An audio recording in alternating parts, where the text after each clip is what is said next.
அண்ணா கூப்பிட்டியாண்ணே? கதவு கூட்டிட்டு வா. சரிண்ணே.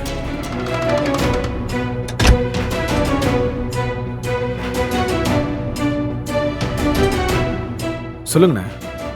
உண்மையை சொல்ற, கதிர் கொலை பண்ணது யாரு?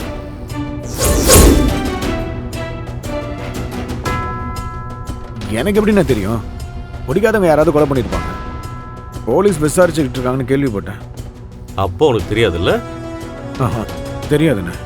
சரி, கதிரோட கொலை நடந்த அன்னைக்கு நீ எங்க இருந்த?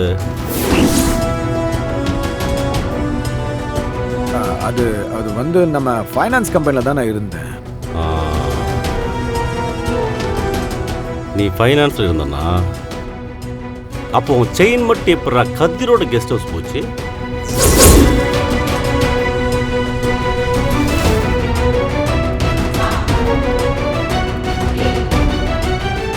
அண்ணா செயின் என்கிட்ட தானே இருக்கு. இதோ ஒழுங்கா என்கிட்ட உண்மையை சொன்னா நான் உன்னை காப்பாற்றுவேன். இல்லை என்கிட்டே நடிச்சனா அது உனக்கு நல்லதில்லை.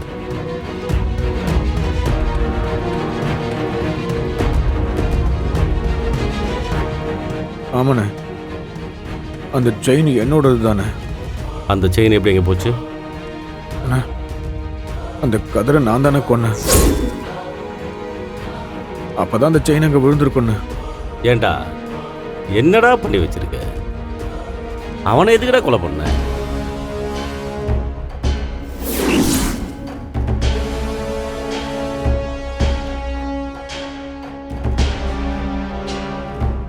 அண்ணே எப்பவும் அடிக்கிற அளவோட தாண்டி போயிடுச்சுண்ணே. ஏய், பதவி போயிடுச்சுன்னு செம கானில் இருக்கேன். என்னை எதுவும் தடுக்காது.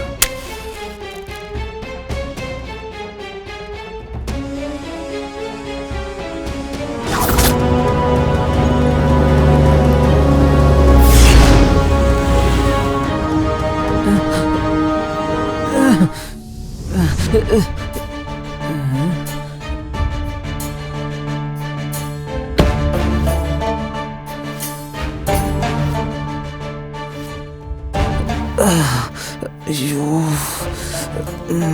போல.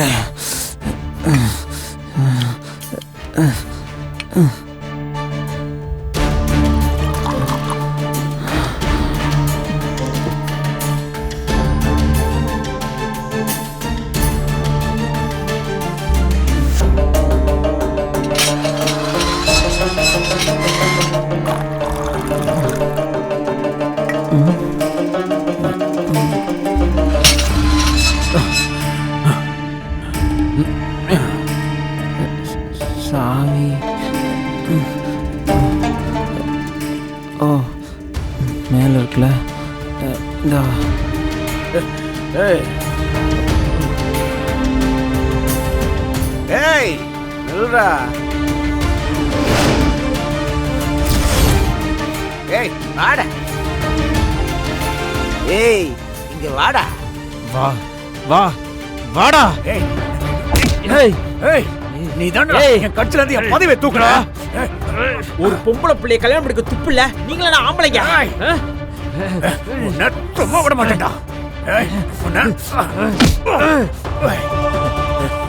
ஏய் ஏய் உன் சாவு என்கிட்ட தான்டா. ஏய்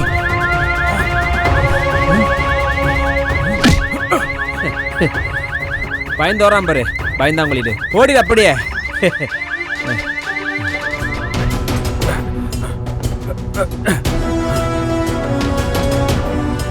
ஏய் மாடியில இருக்கியா? இந்த வரேன். டேய் கதிரே எங்கடா இருக்க?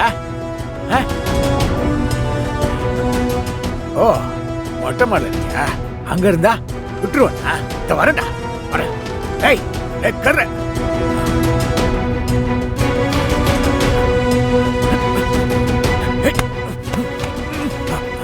சாவுடா சாவுடா சாவு.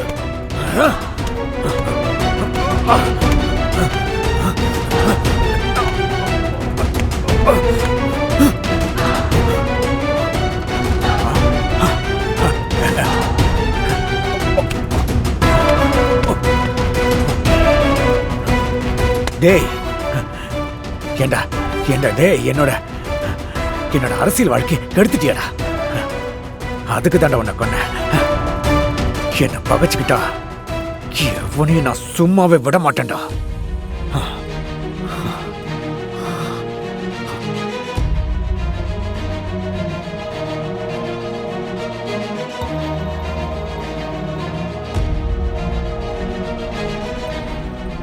இந்த திவாகரை பகைச்சுக்கிட்ட ஒருத்தன் கூட வாழவே கூடாதுடா. நீ இந்த கேஸ்ல மாட்டி பிரச்சனை பெருசாச்சுன்னா அப்புறம் வெளியே தலை காட்டுறது, கட்சிக்கிற பதில் சொல்றது. அண்ணே நீங்க சொன்ன மாதிரி போலீஸ் என்கொயரி பண்ணி மோப்பம் பிடிச்சி வந்துட்டாங்கண்ணே. எப்படா?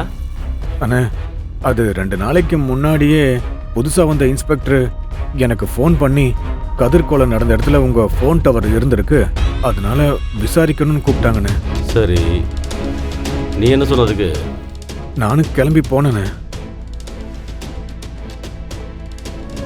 அந்த கேஸை விசாரிக்கிறப்ப கதிர் கொலை செய்யப்பட்ட அதே டைம்ல உங்க ஃபோன் சிக்னல் அந்த இடத்துல தான் இருந்திருக்கு. அதனால தான் சந்தேகத்துல உங்களை விசாரிச்சு கொள்ளணும் வந்திருக்கேன். என்ன இன்ஸ்பெக்டர் சார், என் ஃபோன் சிக்னல் அங்க இருந்ததுனால நான் கொலைகாரன் ஆயிடுவேனா? நான் அப்படி சொல்லல சார், இது ஜஸ்ட் ஒரு விசாரணை தான்.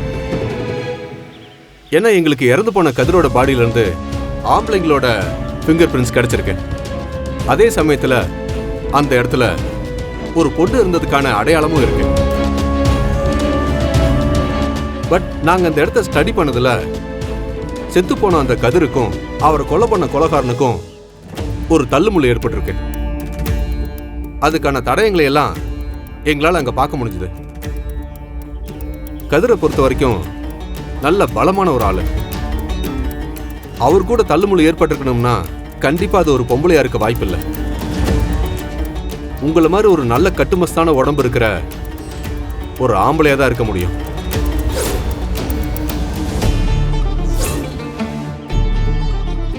அந்த விதத்துல உங்க மேல எனக்கு ஒரு டவுட் இருக்கு. என்ன சார் நீங்க பாட்டுக்கு ஏதோ ஒரு கட்டுக்கதையா சொல்றீங்க? சார், கட்டுக்கதை இல்லை, நான் சொல்றதுக்கான ஆதாரம்லாம் என்கிட்ட இருக்கு. இருக்கா? என்ன இருக்கு? இன்ஸ்பெக்டர் சார், நீங்க சொன்ன அந்த டைம்ல நான் அந்த ரோட்டை கிராஸ் பண்ணிருக்கலாம். அது மட்டும்தான் உங்களுக்கு எனக்கு எதிராக இருக்கிற ஒரு ஆதாரம். அதை வச்சு எப்படி சார் நான் தான் குற்றவாளின்னு சொல்றீங்க? அந்த இடத்துல நிறைய பேர் கிராஸ் பண்ணி போயிருப்பாங்களா சார்? அவங்க எல்லாரும் கொலை பண்ணவங்களா ஆயிடுவாங்களா? சொல்லுங்க.